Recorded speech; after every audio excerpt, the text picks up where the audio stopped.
Operation सिंदूर में जब भारत ने अकेले 3 दुश्मन देशों को मात दी तो पूरा विश्व देखकर रह गया कि ये आज का भारत है, ना कि पिछले कई सालों पहले का। और इस बात से कई देश ये अंदाजा भी लगा रहे हैं कि भारत के साथ अगर दोस्ती है तो दोस्ती ही करो, दुश्मनी लेने की कोई जरूरत नहीं। और अगर दुश्मनी होती है भारत के साथ तो वह किस प्रकार हमला कर सकता है, इसका कोई तोड़ नहीं। बहुत कुछ चला इस वक्त जियो पॉलिटिक्स में, और उस समय की खबर सामने आई है जब भारत ने अकेले घुटनों के बल लिटा दिया था। बहुत कुछ चला इस वक्त जियो पॉलिटिक्स में, आइए जानते हैं क्या है पूरा मामला।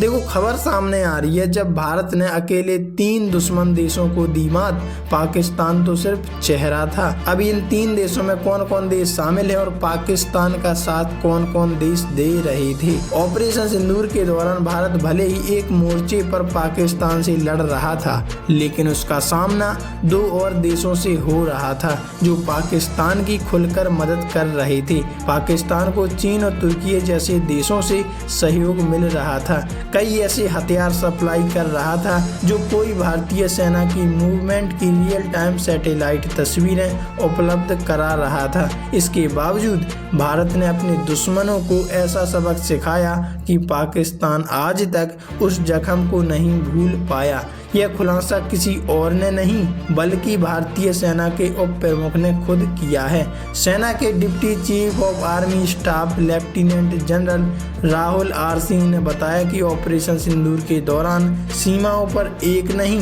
बल्कि कई दुश्मन मौजूद थे।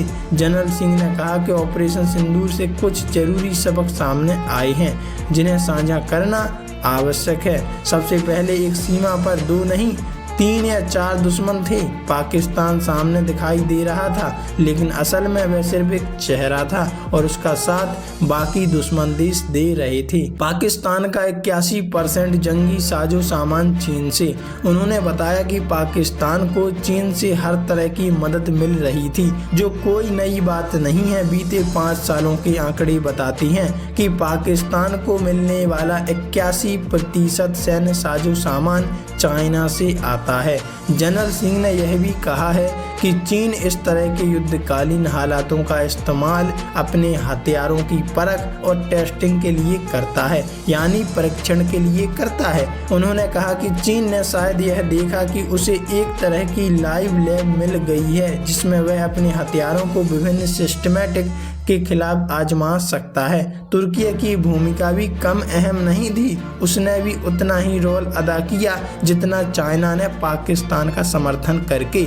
उसने युद्ध के दौरान पाकिस्तान को ड्रोन और प्रशिक्षित कर्मियों के जरिए मदद पहुंचाई, लेकिन इन तमाम सहयोगियों के बावजूद पाकिस्तान को करारी हार का सामना करना पड़ा और भारत ने इसका मुंहतोड़ जवाब दिया। वैसे आप इस बारे में क्या कहना चाहते हैं? तो क्या वास्तव में हमें चाइना से वो मटेरियल नहीं मंगाना चाहिए जो हमने पिछली वीडियो में आपको बताया था? वैसे आप इस बारे में क्या कहना चाहते हैं? कमेंट में लिखकर अपनी राय जरूर दीजिएगा।